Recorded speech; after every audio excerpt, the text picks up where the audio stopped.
हाँ बिल्कुल हर्षद, अच्छे स्टॉक सुने और जब देखा तो मैंने कहा इस पे बातचीत करनी चाहिए। अच्छा, ऑटोज में, ऑटो एंसिलरीज में ट्रैक्शन मोमेंटम लौट रहा है। हमने बात करी थी सुब्रॉस की जो 15-16% का मूव स्ट्रॉन्ग वॉल्यूम्स के साथ दिखा रहा है। एक स्टॉक जो चलने के लिए लग रहा है तैयार हो रहा है वो है रिको ऑटो इंडस्ट्रीज का स्टॉक। जरा स्क्रीन पर लेकर आइएगा।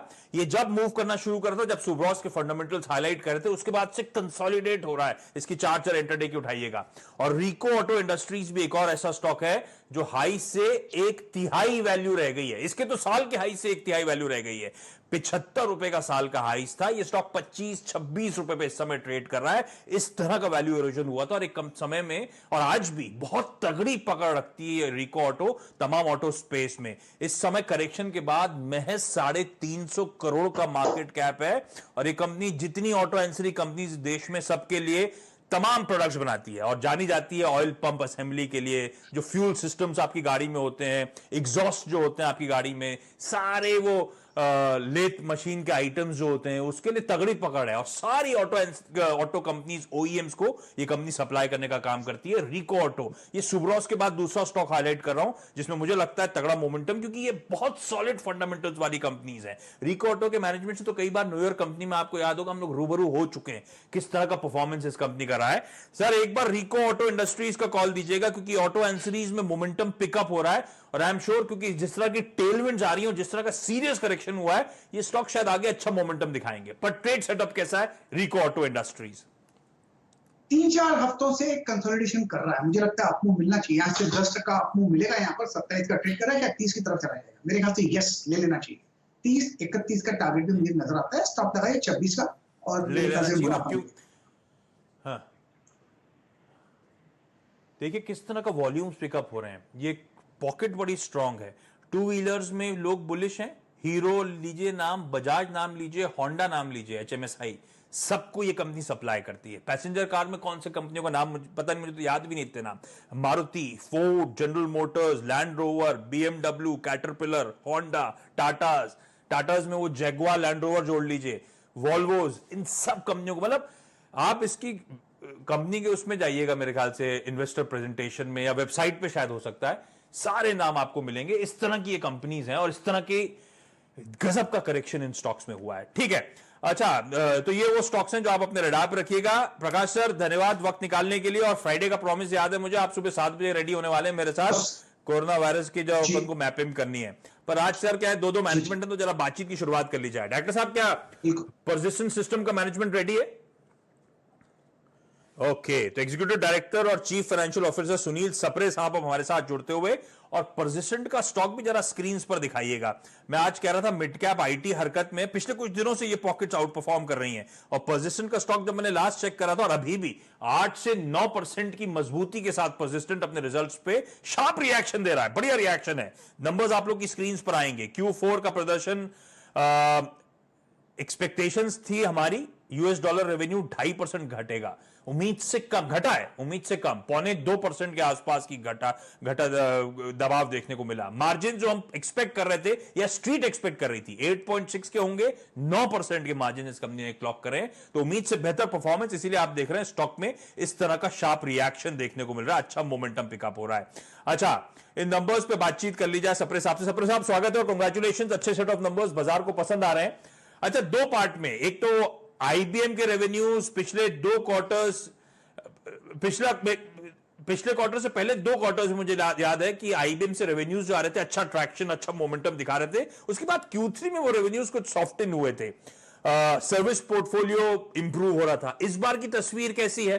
क्या आईबीएम से कुछ ट्रैक्शन मोमेंटम लौटा है लास्ट क्वार्टर के डिसअपॉइंटमेंट के बाद? और आपके सर्विसेज पोर्टफोलियो का क्या हाल है? इंप्रूवमेंट का ट्रेंड कंटिन्यू कर रहा है क्या?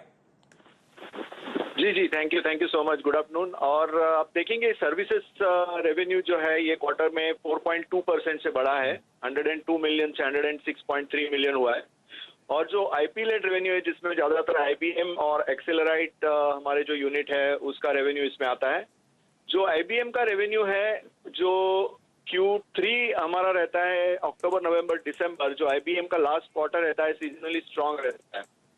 तो लास्ट क्वार्टर में टोटल आईपी लेड रेवेन्यू था 27 मिलियन, जो इस टाइम घट के 20 मिलियन हुआ है। तो इसमें दो चीजें हैं, एक तो सीजनैलिटी है जो Q1 में मतलब उनका जो जनवरी फरवरी मार्च हमारा Q4 है जो सीजनली सॉफ्ट रहता है, वो एक रीजन है।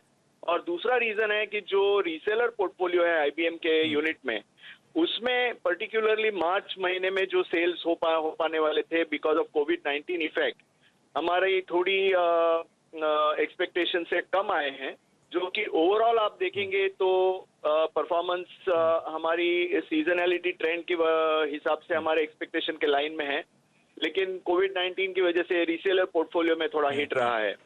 जो normal IP royalty revenue IBM का है तो अलायंस सीजनली सॉफ्ट है, उतना ही है। हाँ। जी तो सप्रे साहब, ये जो अलायंस का कारोबार था Q4 में सॉफ्ट रहा, पूरे साल सॉफ्टर ही देखने को मिला, क्या प्लान है उनके इस धंधे को रिवाइव करने के? जी, सो आप देखेंगे अगर आईबीएम का जो eight a company level performance है वो हमारे परफॉर्मेंस में इन सम फॉर्म मिरर होता है। आईबीएम का भी आप देखेंगे at a company level also there have been challenges and acquisitions done which are now getting ready for certain work that will come our way. तो हम लोग तीन तरह का आईबीएम पोर्टफोलियो को देख रहे हैं। एक तो है कि जो काम कर रहे हैं और उसमें से जो नए लोगोज हमने ओपन किए हैं, तकरीबन कम से कम 50 नए कंपनीज के साथ हमने रीसेलर का काम किया है, तो उसमें परसिस्टेंट की जो हमारी नॉर्मल ऑफरिंग्स है, जैसे डेटा है, क्लाउड है, सिक्योरिटी है, उसको हम लोग अपसेल और क्रॉस सेल करने की ज्यादा कोशिश कर रहे हैं, क्योंकि हमारी रिलेशनशिप्स अभी काफी स्टेबल हैं। तो ये एक रहा। और दूसरा जो बेनिफिट है वो पोर्टफोलियो में कि जो आईबीएम का जो ज्यादा फुटप्रिंट है वो इंडस्ट्रियल सेक्टर में है, तो हमारी दूसरी जो पार्टनरशिप्स हैं उसको लेके भी हम लोग वही कस्टमर्स में उनकी ज्यादा रिक्वायरमेंट्स को पूरी करने की कोशिश कर रहे हैं। तो आईबीएम सेल टू और सेल विद, जैसा हम कहते हैं कि जितना हम लोग आईबीएम को डायरेक्टली सेल करते हैं और दूसरा जो वो इकोसिस्टम का बेनिफिट लेके करते हैं, तो वो दोनों चीजों को लेके ये पोर्टफोलियो बैलेंस करने की कोशिश कर रहे हैं। जो सर्विसेज पोर्टफोलियो है वो आपने देखा होगा कि लगातार क्वार्टर ऑन क्वार्टर ग्रो कर रहा है। In fact the technology services unit is now at 74% of total revenues, 22% is coming from Alliance unit and 4% is coming from Accelerate unit. Yes. So we are very positive that we will work towards balancing the portfolio. जी। Sapre sir, इस quarter में कोविड-19 का दोनों segments, आपके technology services, आपके alliance का segment, किस तरह का इंपैक्ट देखने को मिला? और इसी के साथ क्लब करता हूं, FY20 में आपकी रेवेन्यू ग्रोथ थी 5.9% की। FY21 के लिए इस पैंडेमिक के बीच में किस तरह के प्रोजेक्शंस हैं? Back of the envelope calculation क्या कहता है?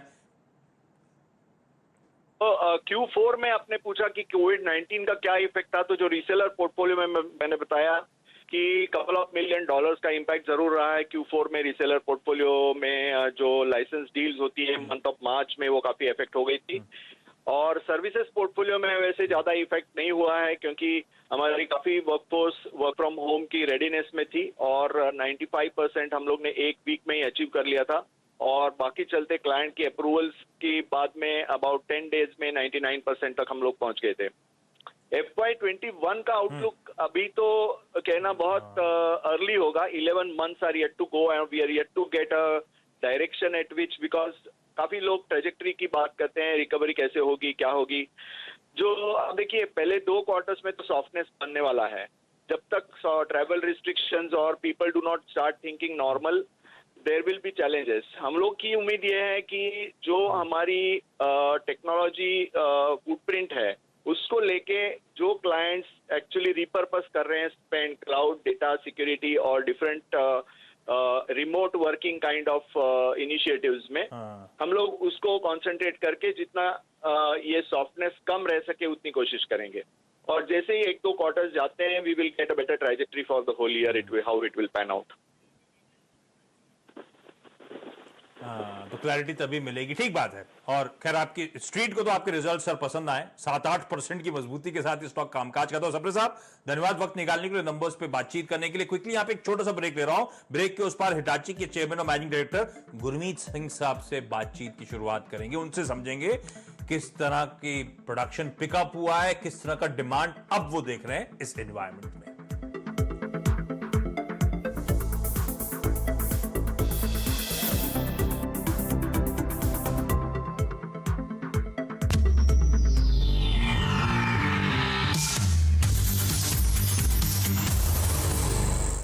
इंडेक्स फंड में जो निवेश की प्रक्रिया होती है वो ऑटोमेटिक होती है।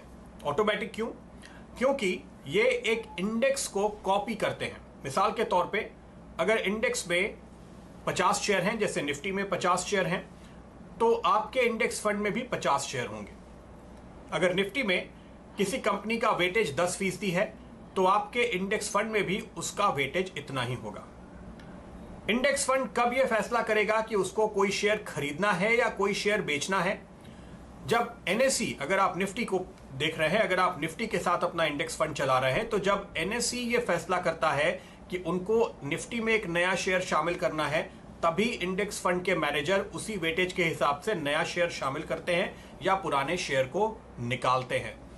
चूंकि निफ्टी अपने आप में पूरी इकोनॉमी को रिप्रेजेंट करता है, दर्शाता है, हर एक सेक्टर का पार्टिसिपेशन होता है, इसलिए आपको एक ऐसा पोर्टफोलियो मिल जाता है जो पूरी इकोनॉमी को, पूरे शेयर बाजार को रिप्रेजेंट करता है और हर सेक्टर में होने वाली तेजी का फायदा आप इंडेक्स फंड में निवेश करके उठा सकते हैं।